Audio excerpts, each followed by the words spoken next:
Dear students, I am A.K. Madhav Sarkar, your English teacher. I have come to take your class on narration. তো তোমরা এর আগে আমি narration class নিয়েছি একটু সহজভাবে বোঝানোর জন্য just I am speaking in Bengali. তোমরা ন্যারেশন এর হচ্ছে কি উক্তি। আসলে first of all what is your first target?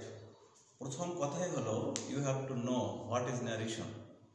ন্যারেশনটা হচ্ছে কি যে কোনো একটা উক্তি, কারো কোনো একটা কথা, এটা কোনো দুই প্রকার। একটা হচ্ছে কি ডাইরেক্ট ন্যারেশন আর একটা হলো ইনডাইরেক্ট ন্যারেশন। তোমাদের একটু বাই গিভিং দ্য এক্সাম্পল আমি তোমাদেরকে বুঝাই দিই। দেখো, হি সেজ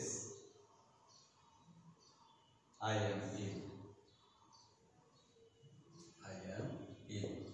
এখানে দেখো একদম সহজ কথা যদি সহজভাবে বলতে চাই বা বলতে যাই, তোমরা বুঝাই দিবা যে যদি ইনভার্টেড কমা থাকে এটাকে আমরা বলবো ডাইরেক্ট ন্যারেশন, ডাইরেক্ট ন্যারেশন। আর যদি ইনভার্টেড কমাগুলো না থাকে তখন আমরা বুঝবো যে এটা হলো indirect narration. He says that he is ill, এটা তখন হবে কি ইনডাইরেক্ট ন্যারেশন।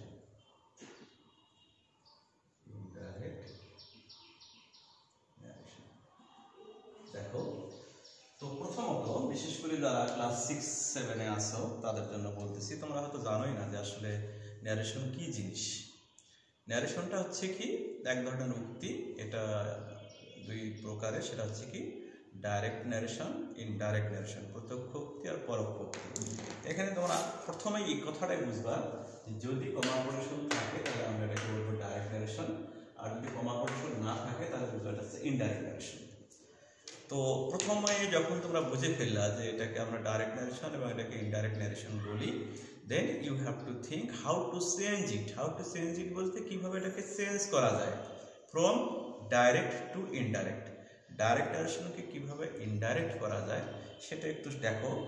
তো before knowing about the change of narration you have to think about the tense and sentence. তোমরা ভেবে দেখো তো তোমাদের মধ্যে সেন্টেন্স এবং টেন্সগুলো ভালোভাবে জানা আছে কিনা।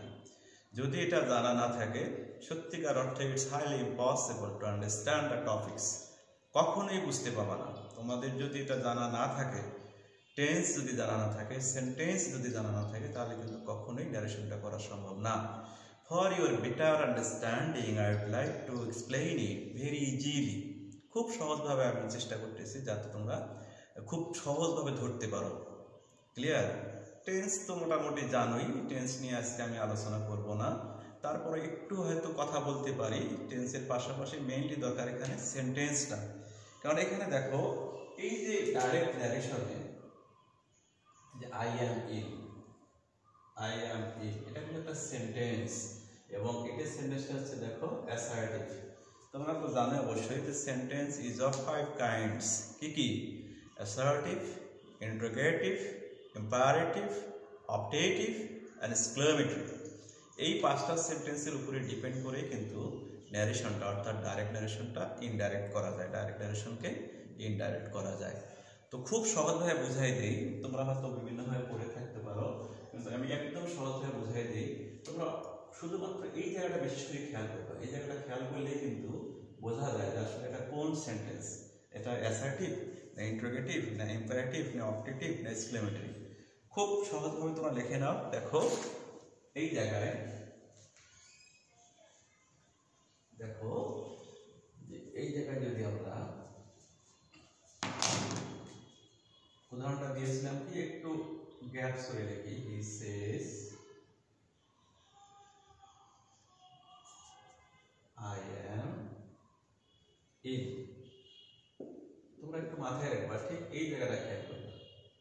এটা তো ইনভার্টেড কমা, এটা একটু সলভ করে নিবা যে এই জায়গাটায় এটা যদি সাবজেক্ট থাকে, এটা যদি সাবজেক্ট থাকে তাহলে ধরে নিবা হচ্ছে অ্যাসার্টিভ। ঠিক আছে?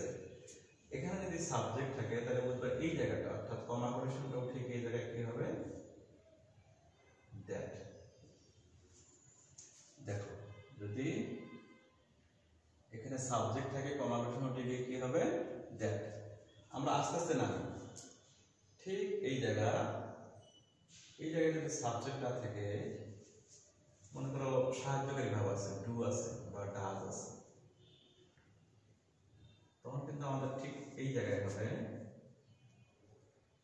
কি হবে? এই জায়গায় ইফ, ওয়েদার অথবা ড্রপ দিস ওয়ার্ড। তো এই জায়গায় যদি আবার দেখো, এটা আরো বোঝার বুদ্ধি আছে। এটা যদি সাবজেক্ট থাকলে অ্যাসার্টিভ, প্রশ্নবোধক থাকলে তখন কি ইন্টারোগেটিভ। আরো সহজ করে লিখে দিই, তোমরা এভাবে নোটটা করে লিখতে পারো যে ইনভার্টেড কমার পরে, অর্থাৎ এই জায়গায় যদি সাবজেক্ট থাকে তাহলে ধরে নিবা হবে কি অ্যাসার্টিভ। যদি প্রশ্নবোধক চিহ্ন থাকে শেষে প্রশ্নবোধক চিহ্ন, তখন এটা কি হবে? ইন্টারোগেটিভ। যদি এখানে মেইন ভাব থাকে তাহলে এটা হবে ইম্পারেটিভ। যদি এটা মেয়ে থাকে তাহলে হবে অপটেটিভ। যদি মনে করো শেষে সাইন অফ এক্সক্লেমেশন থাকে, এই চিহ্নটা থাকে, তাহলে ধরে নিবা হলো এক্সক্লেমেটরি। এইভাবে খেয়াল করো। কি কারণে এটা খেয়াল করতে হবে? কারণ এই অনুযায়ী কিন্তু রিপোর্টিং ভাগটাও চেঞ্জ হবে, তারপর কমা কোটেশনও চেঞ্জ হবে, তারপর রিপোর্টেড স্পিচটাও চেঞ্জ হবে। তবে আরেকটা কথা আমার বলা উচিত ছিল তোমাদেরকে, before knowing about the sense of narration you have to know what is reported speech and what is reporting verb. তোমরা সবসময় রাখবে he says, এটাকে কিন্তু বলা হয় রিপোর্টিং ভার্ব। হ্যাঁ, আর এই যে কোটেশনের ভিতরে এটাকে বলা হয় রিপোর্টেড স্পিচ। বুঝতে পারছো? তো দেখো, তাহলে আমরা প্রথমত কি বুঝবো? প্রথমত কি বললাম তোমাদের? প্রথমত তোমরা মনে রাখবা যে ন্যারেশন দুই প্রকার, একটা হচ্ছে ডাইরেক্ট ন্যারেশন, ইনডাইরেক্ট ন্যারেশন তো গেলই। আর এখানে একটা ভালো জিনিস মনে রাখবা যে এই যে ভার্বটা, সাবজেক্টের পরে যে ভার্ব, এটাকে বলা হয় রিপোর্টিং ভার্ব। আর এই যে কোটেশনের ভিতরে যে ওয়ার্ড ইয়েটা আছে, সেন্টেন্সটা, এটাকে বলা হয় রিপোর্টেড স্পিচ। এই reported speech can be in 5 kind of sentences. 5 ধরনের সেন্টেন্স হতে পারে। সেটা কি কি? অ্যাসার্টিভ হতে পারে, ইন্টারোগেটিভ হতে পারে, ইম্পারেটিভ হতে পারে, অপটেটিভ হতে পারে, এক্সক্লেমেটরি হতে পারে। এবং ঠিক এই অনুযায়ী, মানে according to the sentence, reporting verb may be or can be changed or reporting verb must be changed কি according to the reported speech অনুযায়ী চেঞ্জ হয়।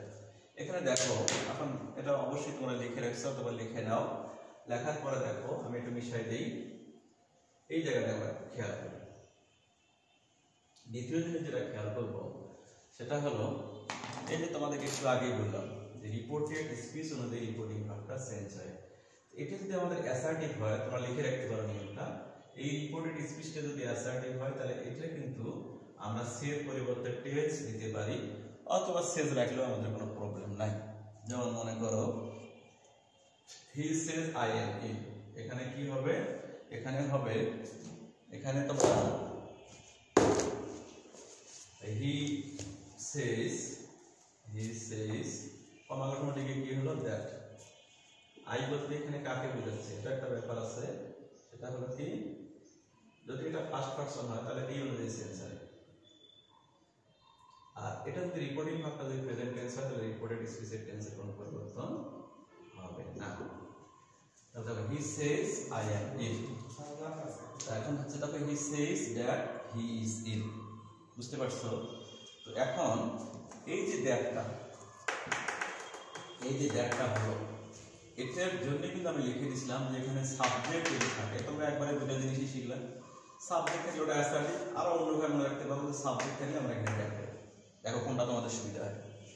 যদি সাবজেক্ট থাকে তাহলে দ্যাট দেবো, আর যদি অন্যভাবে বুঝতে চাও অ্যাকর্ডিং টু বুকিশ ল্যাঙ্গুয়েজ, বইয়ের ভাষা, তখন তোমরা বলতে পারো কি, if it seems to be assertive we must use that here, omitting the comma quotation। মানে তোমরা যদি এটাকে অ্যাসার্টিভ সেন্টেন্স দেখো যে অ্যাসার্টিভ সেন্টেন্স, তখন আমরা কোন অবস্থান দিয়ে কি বসাবো, এখানে দ্যাট বসাবো। তারপর একটা প্রশ্ন আসতে পারে, দ্যাটের পরে এই যে সাবজেক্টটা, এটা হি কেন হলো, এটা একটা বোঝার বিষয়। হিটা কেন হলো এটা তোমরা লিখে রাখতে পারো, যে যদি রিপোর্টেড স্পিচের, এই কথাটা দেখো, যদি রিপোর্টেড স্পিচ এর সাবজেক্ট অথবা অবজেক্ট ফার্স্ট পারসন হয়, তাহলে উহা রিপোর্টিং ভার্বের সাবজেক্ট অনুসারে চেঞ্জ হবে। কিন্তু সেকেন্ড পারসন হলে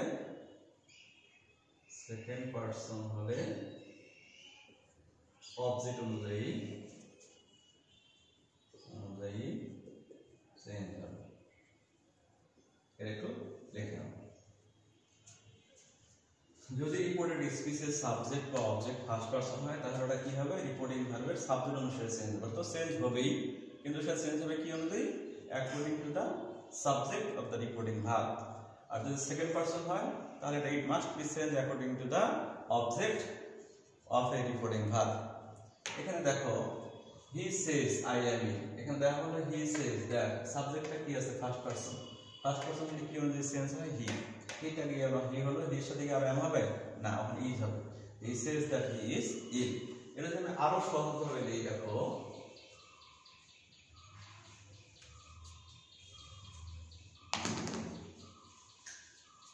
I said to him,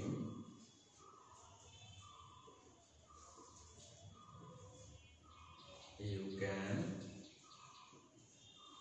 help me. এখানে দেখো তোমাদের পরবর্তীতে আমি বলতেছি, যেহেতু এটা আগে ছিল রিপোর্টিং ভার্বটা ছিল প্রেজেন্ট টেন্সে, এখন কিন্তু পাস্ট টেন্সে হয়ে গেছে, ওটা সম্পর্কে বলতেছি। তো আমরা যেহেতু এখন আপাতত এটা নিয়ে আলোচনা করতেছি, এখন just we are discussing the subject of a reported speech. Reported স্পিচের সাবজেক্ট এবং অবজেক্ট সম্বন্ধে দেখো, এটা সেকেন্ড পারসন আছে। তো আমরা বলছি যেহেতু সাবজেক্ট দিয়ে শুরু, এটাকে আমরা অপরিবর্তিত রাখতে পারি, আবার টোল্ড ইউজ করতে পারি। I told him that. এখন ইউটা কোন পারসন, ইউটা হলো সেকেন্ড পারসন হলে আমরা কি করি, অবজেক্টটা দেখো হিম আছে, তো হিম থাকলে আমরা ইউটা কি হবে, হিমকে বোঝাবে, হি। ক্যান আছে, ক্যান থাকলে হবে কুড হেল্প। এখন মি আছে, first person, I said to him you could help me, first person না। এখানে she দাও, তো এখানে she দাও, she দিলে তাহলে বুঝতে বড় হয়।